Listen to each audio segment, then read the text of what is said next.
Do the rich people cringe and say, don't tell them that, Robert? Yes. Don't tell people what you know. Right. Keep them poor. So my father was the head of education, PhD, all that stuff. I go home and ask him, said, why don't we learn about money in school?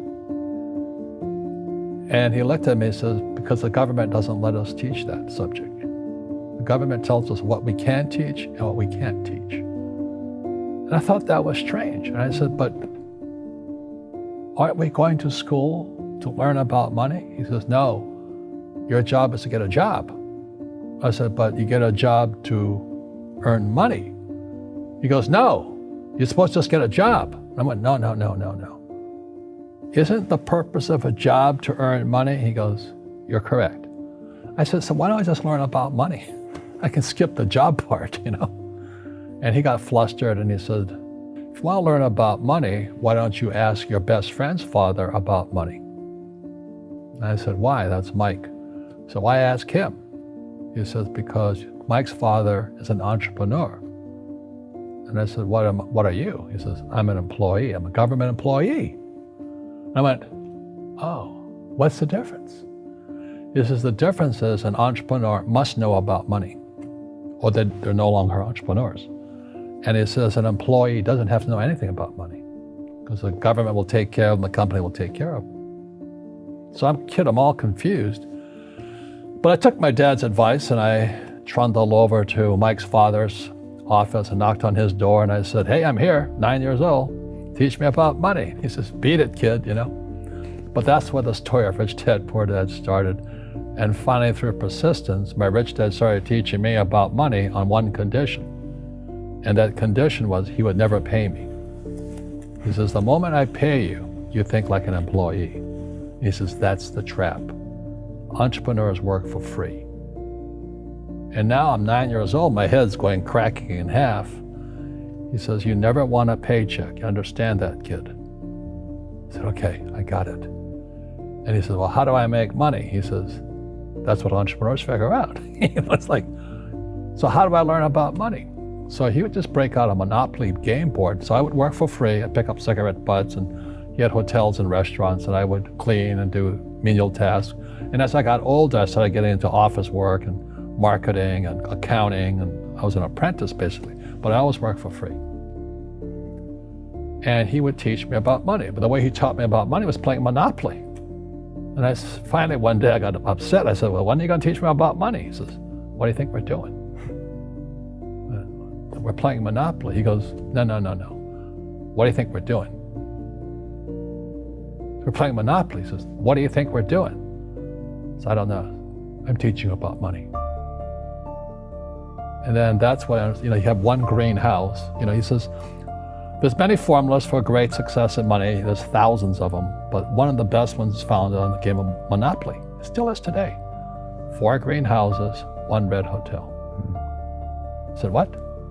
He says, one of the greatest ways to acquire great wealth is playing Monopoly in real life. 4 green houses, 1 red hotel. Well, is that all there is? He goes, that's it. And he says, what do you think I'm doing? And I went, I don't know. So then he took me out and he showed me his greenhouses.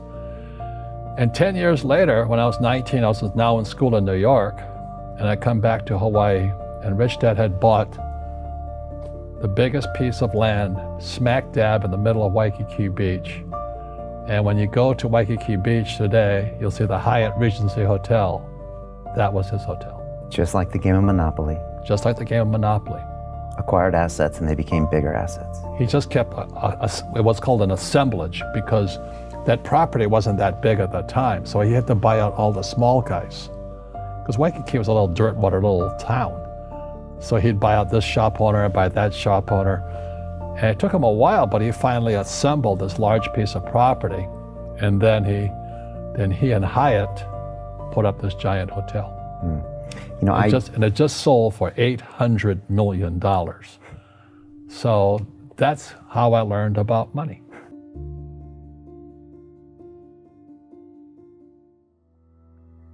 I've had financial crashes. I've had people stab me in the back, but they're all good because I grow from it. That's spirituality. Right. You know, people who are afraid of making mistakes, like they teach in school, they don't ever grow. Because spirituality is there's good and there's bad, there's right and there's wrong, there's up and there's down. Most people only want to be right, they only want to be positive. Well, you can't have that, that's not reality. Well, I wasn't poor by most people's standards, but I came from a family with a poor attitude, if you know what I mean. Because rich, poor, middle class, poverty starts with a fundamental attitude. Poverty is passed on. It's taught in your families. And middle class is taught in families. And so the people right now who are sitting at home, who are struggling financially or worried about money or unhappy, they may be making a lot of money, but unhappy with what they're doing, it was probably taught to you. You know, your super ego was taught, get a job, work hard, or you'll never be rich, or the rich are evil, or whatever. The school system will never teach you about money. The school system was designed to teach you to be an employee, which is important, or a doctor or a lawyer, a specialist, but never about money. And what most people lack is real business knowledge, like accounting, you know, like debt, like taxes. You got to know that stuff, but they don't teach it in school to anybody. So, and then when people ask me, how did your rich dad learn this when your poor dad, a PhD, didn't? And the answer is very simply, my rich dad, who's my best friend's father, his father died when he was 13. So his rich dad had this family business at 13 to run. So he had to drop out of school, which was his blessing. You know, there's blessings, and you know, sometimes the blessing doesn't look like a blessing, but it turned out to be a blessing. And then his teachers became his bookkeeper, his accountant, his attorney, his banker, his real estate agents. So he has what I call real teachers, not these fake teachers in school. You see, most teachers in school, they're out of ethics. They teach subjects they themselves don't practice. I asked the teacher, I said, you know, I'm in my third year of calculus now. It was called strength of materials. I said, am I ever going to use this stuff? He goes, no. You know, I said, why do you teach it? He says, because I get paid. I said, do you ever use it? He goes, no. And that's why, you know, you have to, in life, one of the things I suggest to people, you got to find a real teacher versus a fake teacher. And a fake teacher is somebody who doesn't do what they teach. And a real teacher is doing what they teach every day. So my accountants, my attorneys, they're in it every single day. That's how I learn, because every day I'm solving problems in my business. So I have accountants and attorneys and bankers and all these people on speed dial because I'm solving problems with my team.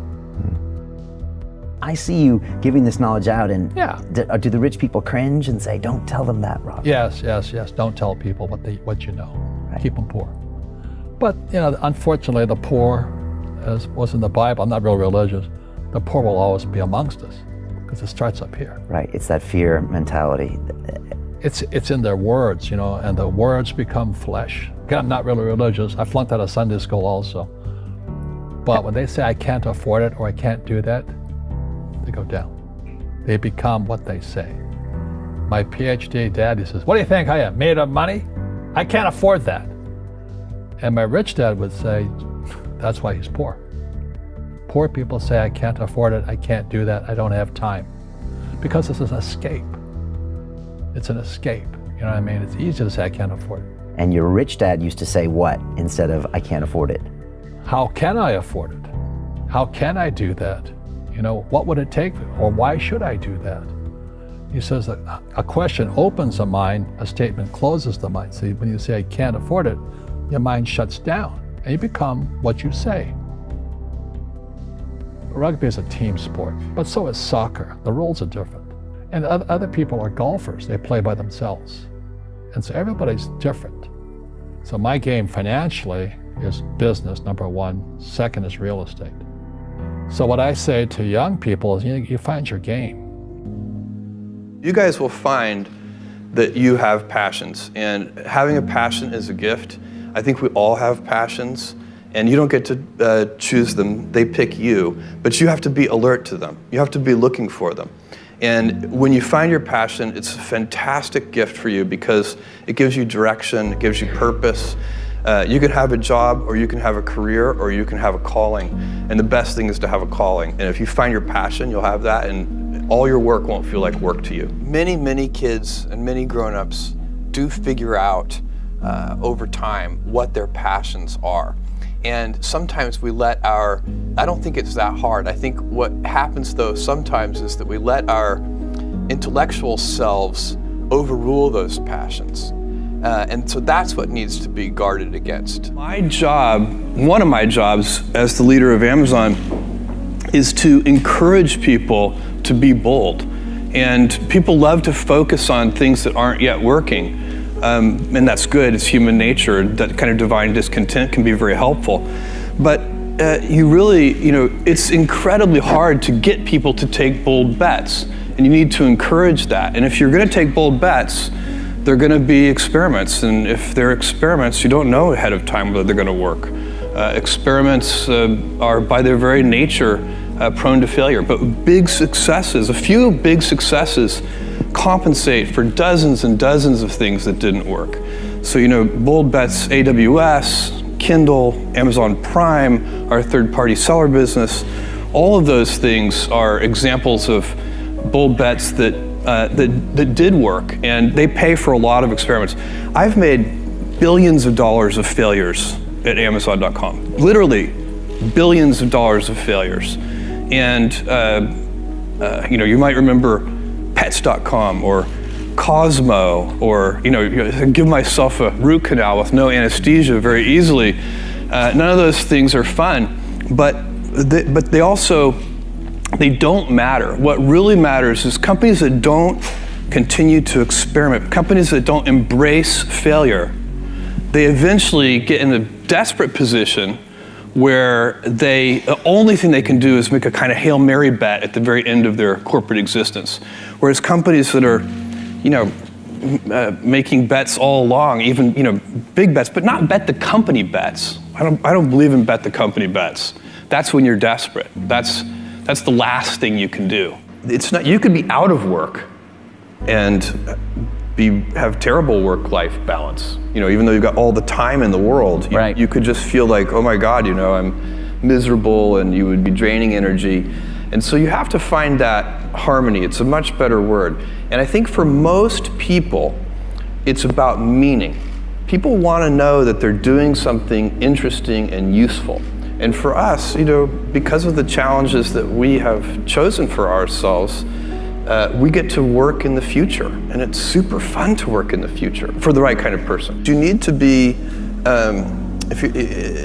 nimble and robust. So you need to be able to take a punch, and you also need to be quick and innovative and doing new things at a high speed. That's the best defense against the future. And you have to always be leaning into the future. If you're leaning away from the future is going to win every time. Never, ever, ever lean away from the future. We all have adversity in our lives. I doubt if you really, if you know somebody, any friend or anybody that you talk to, there's no lack of adversity. And by the way, that's good, because it's what teaches us how to get back up. You fall down, you get back up. It always happens. And you get certain gifts in life, and you want to take advantage of those. But I guess my advice on adversity and success would be to be proud not of your gifts, but of your hard work and your choices. So you may be the kinds of gifts you get in life. You might be really good at math. It might be really easy for you. That's a kind of gift. But practicing that math and taking it to the next step, that could be very challenging and hard, and take a lot of sweat. That's a choice. You can't really be proud of your gifts because they were given to you. You can be grateful for them and thankful for them. But your choices, you choose to work hard. You choose to do hard things. those are choices that you can be proud of. Being an inventor requires, because the world is so complicated, you have to be a domain expert. I mean, in a way, even if you're not at the beginning, you have to learn enough so that you become a domain expert. But the danger is, once you've become a domain expert, you can be trapped by that knowledge. And so inventors have this paradoxical ability to have that, 10,000 hours of practice and be a real domain expert and have that beginner's mind. Have that look at it freshly, even though they know so much about the domain. And that's the key to inventing. You have to have both. And I think that is intentional. I think all of us have that inside of us, and we can all do it, but you have to be intentional about it. You have to say, yeah, I am going to become an expert, and I'm going to keep my beginner's mind. You can't skip steps. You have to put one foot in front of the other. Things take time. There are no shortcuts. And but you want to do those steps with passion and ferocity. It's easy to have ideas. It's very hard to turn an idea into a successful product. There are a lot of steps in between, and it takes persistence, relentlessness. So I always tell people who are who think they want to be entrepreneurs, you need a combination of stubborn relentlessness and flexibility. And you have to know when to be which. And basically you need to be stubborn on your vision, because otherwise it'll be too easy to give up. But you need to be very flexible on the details, because as you go along pursuing your vision, you'll find that some of your preconceptions were wrong, and you're going to need to be able to change those things. So I think taking an idea successfully all the way to the market and turning it into a real product that people care about and that really improves people's lives is a lot of hard work. Don't try to chase what is kind of the hot passion of the day. I think we actually saw this. I think you see it all over the place in many different contexts, but I think we saw it in the internet world quite a bit, where at the sort of peak of the sort of internet mania in, say, 1999, you found people who were very passionate about something. They kind of left that job and decided, I'm going to do something in the internet, because it's it was almost like the the 1849 gold rush in a way. I mean, you find that people, if you go back and study the history of the 1849 gold rush, you find that at that time, everybody who was within shouting distance of California was, they might have been a doctor, but they quit being a doctor and they started panning for gold. And that almost never works. And even if it does work, according to some metric, financial success or whatever it might be, I suspect it leaves you ultimately unsatisfied. So you really need to be very clear with yourself. And I think one of the best ways to do that is this notion of projecting yourself forward to age 80, looking back on your life and trying to make sure you've minimized the number of regrets you have. That works for career decisions. It works for family decisions. Do you want? I have a 14-month-old son, and it's very easy for me to, if I think about myself when I'm 80, I know I want to watch that little guy grow up. And so I don't want to be 80 and think, shoot, I missed that whole thing, and I don't have the kind of relationship with my son that I wished I had, and so on and so on. So if you think about that, so I guess another thing that I would recommend to people is that they always take a long-term point of view. And I think this is something about which there's a lot of controversy. There's a lot of people, and I'm just not one of them, believe that you should live for the now. I think what you do is you think about the great expanse of time ahead of you and try to make sure that you're planning for that in a way that's going to leave you ultimately satisfied. So this is the way it works for me. And I mean, everybody needs to find that for themselves. So I think there are a lot of paths to satisfaction, and you need to find one that works for you. 76% of Americans live paycheck to paycheck. 64% of Americans that have businesses break even or lose money. Most people don't have any money and have accepted the fact that they don't have any money. They don't have any leftover money. They're fearful of money constantly. They overspend, they don't know how to produce money, they definitely don't know how to multiply it. The land of the brave and the home of the free, it's not even close to the truth. It's just important for people to understand that complaining has no value. And if you complain about not having enough money, work more. If you complain about not having work-life balance, spend more time on vacationing and your family. It's super simple. Let your actions dictate instead of sitting there and feeling like you're not in control. Poor people say, I can't afford it, I can't do that, I don't have time.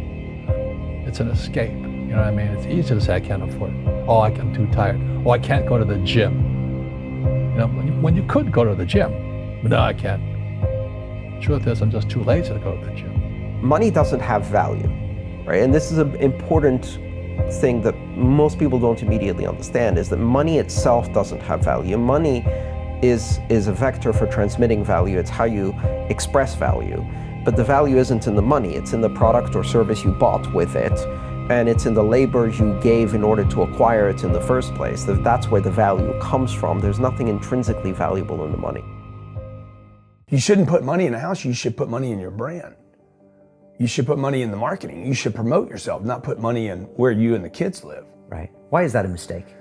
Because it's dead money. I mean, it can't, a house can't make you money. A house does not make you money.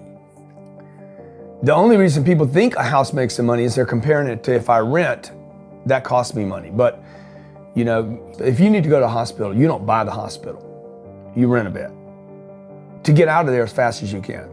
If you go on a trip, you go to America and you want to go to Disneyland, you don't buy the hotel, you rent a room. And nobody thinks poorly of that. They're like, yeah, I'm gonna go there, use the place and get out. That's what you should be doing with your living. Find a place where you can rent. Pay rent monthly. Don't own the house. And take all the money that you would have put in that house purchase, down payment, extra money, fixing it up, use all that money to improve your business and yourself so that you can get more money. Right? So I see so many people here like, I'm gonna invest 300,000 pounds in a house to hopefully make $30,000, 30,000 pounds. Right. I'm gonna buy it for 300, maybe I'll sell it for 600,000. I'll double my money. Fixed in one place, by the way, where no money comes to you. Money does not go to homes. Right, and that's a big thing on your career is moving locations. Yeah, I've moved 5 or 6 times. I can move another 4 or 5 times. Because people who stay in the same place get too comfortable. If you study wealthy people, they're mercurial. They're moving, they're mobile. They're not talking, Warren Buffett and Bill Gates do not talk about the home they live in. They talk about the places they're going to. They go meet money, they go meet wealth, they go meet connections. People are stunningly accepting of anything if they actually believe that's the purest form of it. I think I'd be less acceptable if I hedged. I really do. People will accept you. People accept everything. Just be you. Be you, and clearly people like react. When you're trying to fake something and you've got bad intent, well then that's visceral and we hate. But I actually think we don't give love to the person that actually knows they have it and they're trying to fake it to conform. Hence why I won't adjust to this market all the way, because I don't think I'll be respected. I know what my intent is, so why would I be scared? I want to build the biggest building in town. That's who I am. And you know how I want to do that? By building the biggest building in town. And a lot of people want to build the biggest building in town, and you know how they want to do it? By tearing everybody else's building down. Poverty is passed on. It's taught in your families. And middle class is taught in families. And so the people right now who are sitting at home, who are struggling financially or worried about money or unhappy, they may be making a lot of money, but unhappy with what they're doing, it was probably taught to you.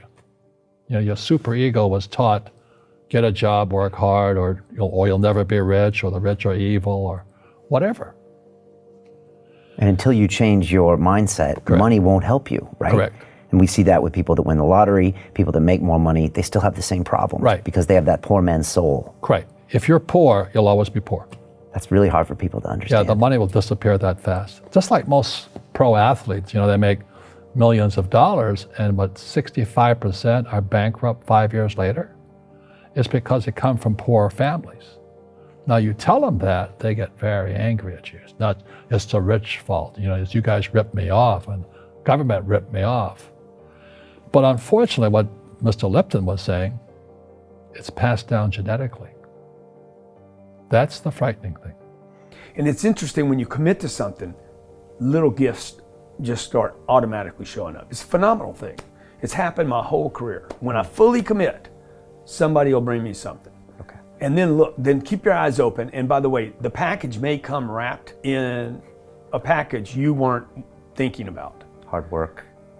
Or like a voice, or like a person, or you know, maybe from a different direction than you thought, or an offering where you're like, you read something about this and that's not the thing.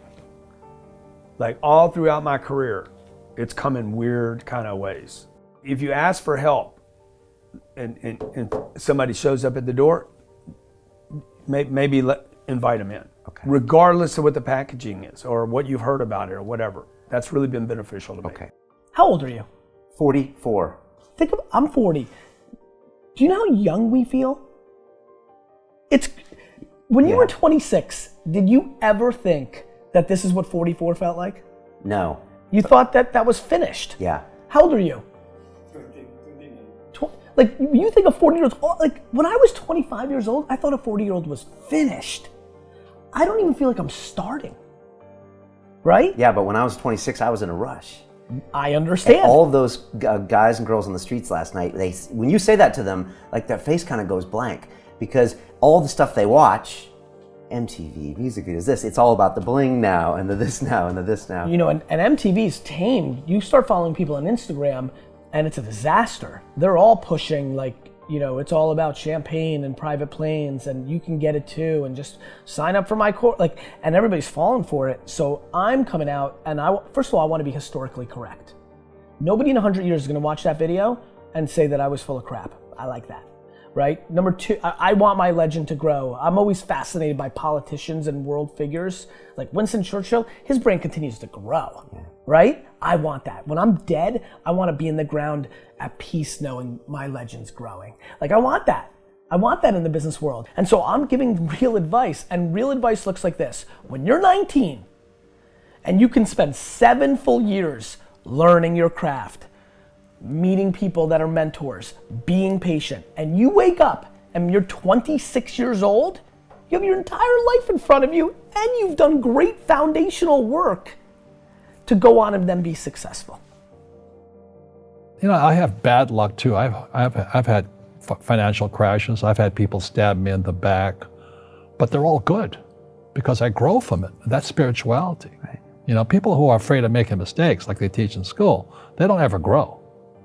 Because spirituality is there's good and there's bad, there's right and there's wrong, there's up and there's down. Most people only want to be right, they only want to be positive. Well, you can't have that, that's not reality. And the average person, the reason they're poor is they haven't failed. You know, they play it so safe, they haven't made any mistakes like they taught in school, that means they don't learn anything. That's why the school system's actually fundamentally corrupt. It's anti-education. Don't make mistakes and don't ask for help. And if I didn't ask for help, I have my accountants, my attorneys, my bankers and all that. You know, I go into business like a rugby team. You know, boom, boom, and we kick butt. But the average guy is standing there, oh, I'm an A student, I'm going to do this all on myself, and a bunch of rugby players run you over, and you go, well, they're not playing fair. You know what, you're playing stupid. You should have a team. You should have accountants, attorneys, and bankers and all that stuff. But that's not the game I want to play. I said, then don't play the game. You know, the game of business is played with accountants, attorneys, bankers, hate to say it, politicians. You know, you got to know the game. Like, I don't want to hustle. I want to prosper. I don't want to grind. I want to create a machine that monetizes. You know, I'm not shameful of money. I want money. I want a lot of money. I want to give money away. I want to raise a lot of money. You can't do that if you're broke. Out of all the reasons in the world, and I've read your book, you have the 10, all these keys to success, etc. What would you say is the number one reason why people fail? Not necessarily why they make it, the complete opposite. Right, lack of brains, lack of effort. Lack of brains, lack of effort. Yeah, they don't do the work. They don't learn, when you walk in the room, when you start a business and you start to talk about somebody, you're never in a vacuum with no competition, unless you're just extremely lucky. And if there's going to be competition, that means somebody else knows your business as well as you do when you get started. And if you walk into a competitive environment and they still know more about the business than you do and more about your customers, you're going to lose. But most people don't consider that. They don't do the work. They don't learn more about their industry. They don't know even about their business. And so you've got to put in the effort to know more about your industry than anybody else. And that's the brains part, and that's the effort part as well. Because look, if you're competing with me, you better know what you're doing, otherwise I'm gonna kick your ass, and you're not gonna outwork me. And so, the combination is usually what kills businesses early on more than anything. Alluding to it earlier about entrepreneurs being born or built, and I think I knew I was wired to be excited about business. How or why, I don't know, but and there's certain guys that have the genetics to jump out of the gym, right? There's certain guys, that when they golf, they have the muscle memory and the discipline.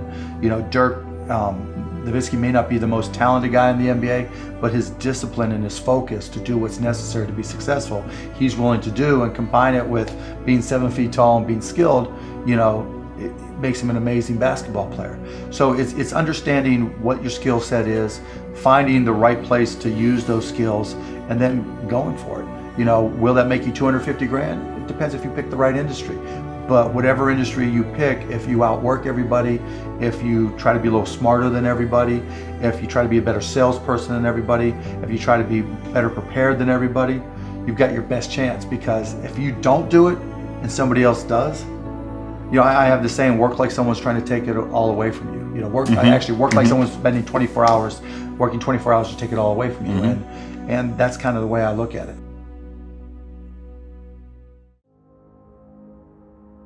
I started my first business when I was 12. I was buying and selling baseball cards, buying and selling stamps. Anything I could do to make money, I was hustling and trying to do. So I was into business, but I not so much where it was all my friends were into it with me, so they wouldn't know. Baseball cards. Yeah, baseball cards, you name it. I grew up in Pittsburgh. And so I would, probably even less than 12 years old, I would go out and buy a bunch of baseball cards that I collected, and I would say, okay, you're guaranteed to have a Pittsburgh Pirate in this package. And I would charge 3 times as much. And I'd set up on this park bench down in the park down in Scott Township where I grew up. And I'd have these little sales. And it was great. I made money, and it was, and I learned as much about business when I was 9, 10, and 12 as I learned any other time. Let's transition to a different subject with college. You went to IU, Yep. right? Now you got a lot of people that say, forget about school, drop out of school. They're idiots. So you think they're idiots? They're idiots. Tell me why. If you're going to have and run a business, if you don't understand accounting, you're already behind the 8 ball. Can't you hire a guy that knows how to run But then accounting? they still have to communicate to you.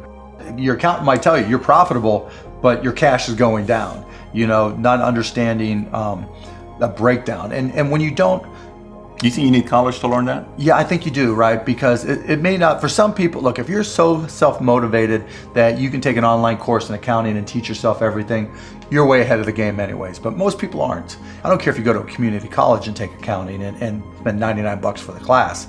Just, spending the money forces you to be more obligated to do it. But accounting, finance, lesser extent marketing, sales if the school offers that, these are that's the language of business. And so while it's possible to teach yourself these things, and while it's possible to hire them, when you're starting your own company, you don't want to have to spend money hiring an accountant. Well, let me take that. If you've gone through all these classes, you probably don't have to hire a lawyer to incorporate, right? You can probably figure out yourself. And so your cost of opening up a business drops. But even more important than all that, that's the blocking and tackling. That's the language of business.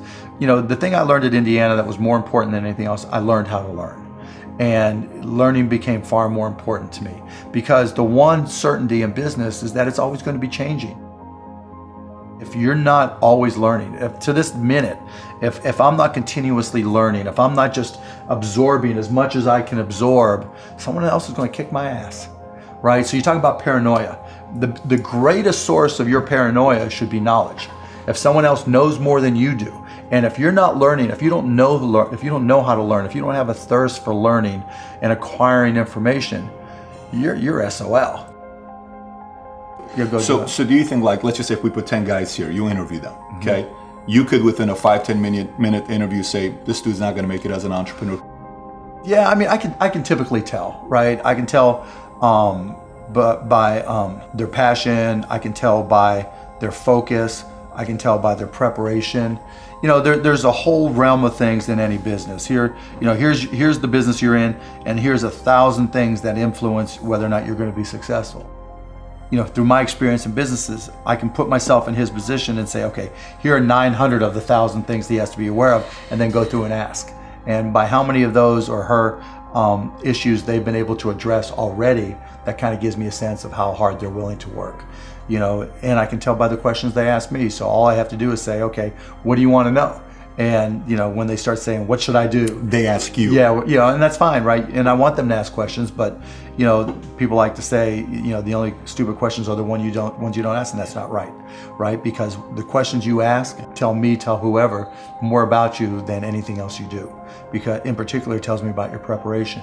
If you ask me questions about just basic things that you should have known and you should have down to a science, that's going to disqualify you almost more than anything.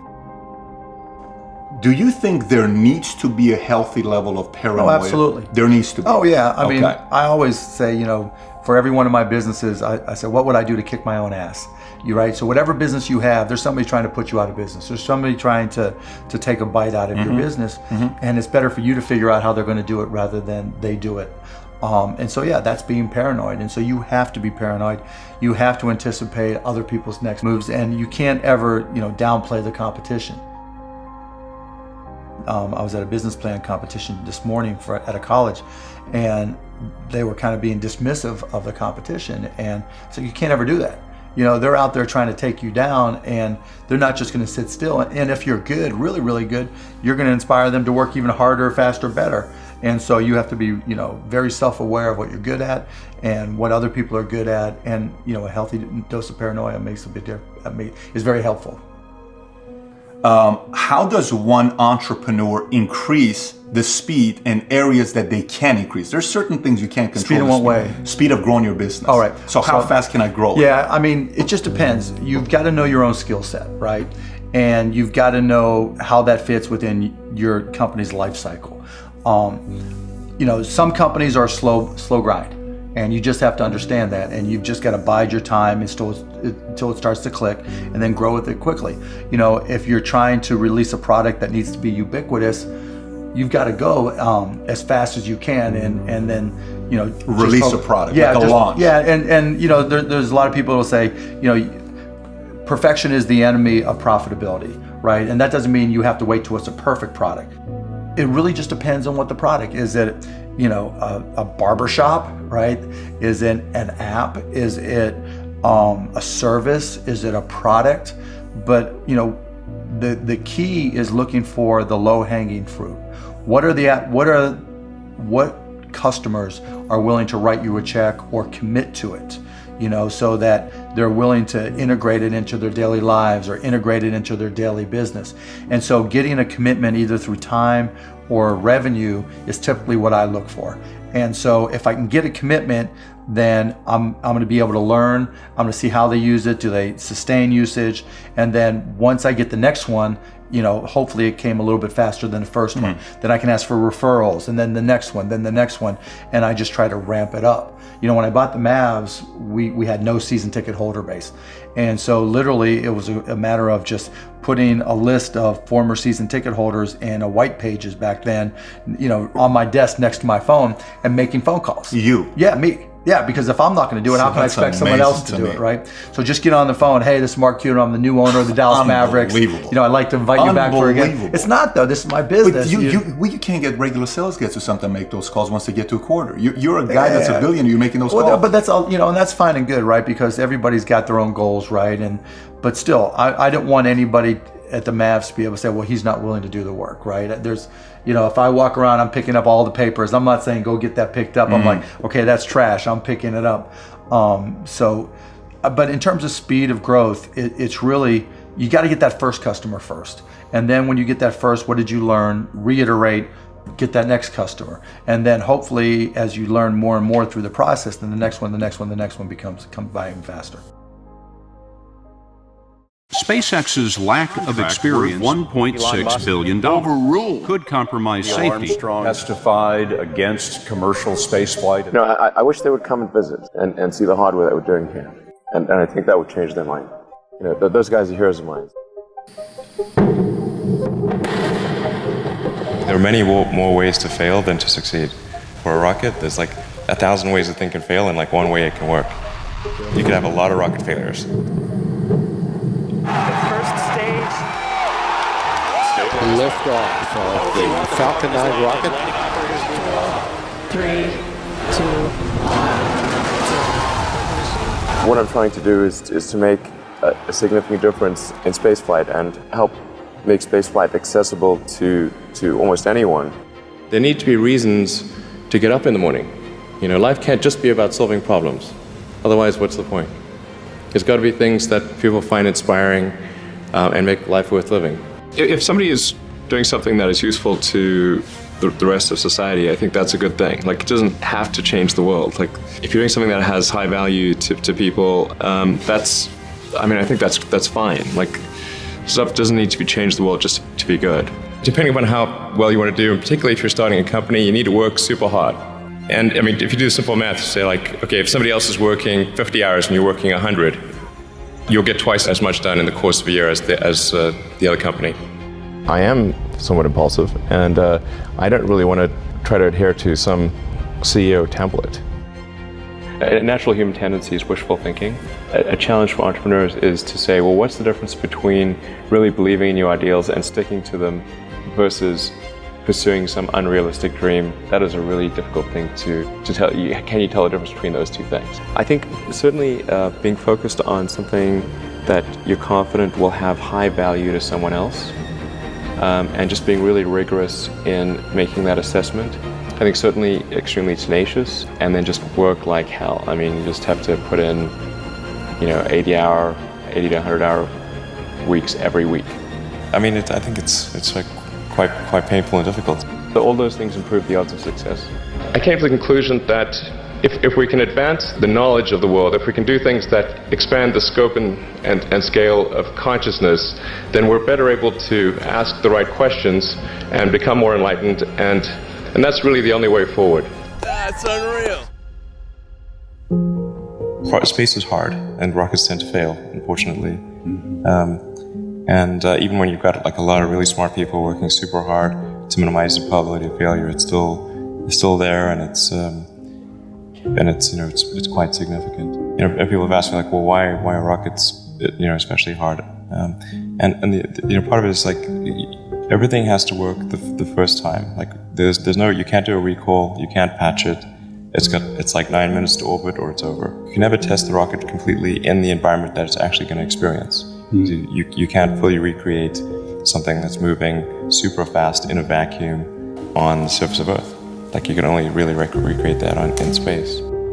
I mean, I think it's like quite painful and difficult, honestly, and it feels terrible. I mean, the company is sort of looking to me to rally them, and I do. But I honestly feel super bad. So what does super hard mean? Well, when my brother and I were starting our first company, instead of getting an apartment, we just rented a small office and we slept on the couch. And we showered at the YMCA. And we're so hot up, we had just one computer. So the website was up during the day, and I was coding at night. 7 days a week, all the time. If other people are putting in 40-hour work weeks and you're putting in 100-hour work weeks, then even if you're doing the same thing, you know that you will achieve in 4 months what it takes them a year to achieve. When I was young, I didn't really know what I was going to do when I got older.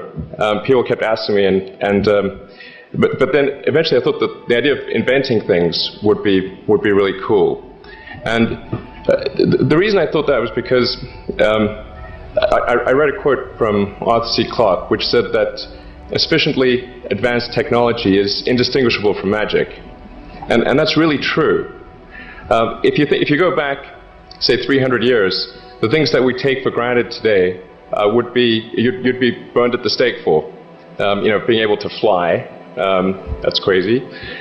Being able to see over long distances, being able to communicate, having effectively with the internet a group mind of sorts, and having access to all the world's information instantly from almost anywhere on the earth. This is stuff that really would be magic, or would be considered magic in times past. In fact, I think it actually goes beyond that, because there are many things that we take for granted today that weren't even imagined in times past. They weren't even in the realm of magic. So it actually goes beyond that. So I thought, well, if I can do some of those things, basically if I can advance technology, then that's like magic, and that would be really cool. And I was at sort of a slight existential crisis, because I was trying to figure out what does it all mean? Like, what's the purpose of things? And I came to the conclusion that if we can advance the knowledge of the world, if we can do things that expand the scope and scale of consciousness, then we're better able to ask the right questions and become more enlightened, and that's really the only way forward. For any given company, just can keep thinking about, are these efforts that people are expending, are they resulting in a better product or service? And if they're not, stop those efforts. And then the final thing is don't just follow the trend. You may have heard me say that it's good to think in terms of the physics approach, or first principles, which is, rather than reasoning by analogy, you boil things down to the most fundamental truths you can imagine, and you reason up from there. And this is a good way to figure out if something really makes sense, or if it's just what everybody else is doing. It's hard to think that way. You can't think that way about everything. It takes a lot of effort. But if you're trying to do something new, it's the best way to think. And that framework was developed by physicists to figure out counterintuitive things, like quantum mechanics. So it's really a powerful method. I think that the final thing I would encourage you to do is, now is the time to take risk. You don't have, you don't have kids. Your obligation. Well, sorry, probably don't have kids.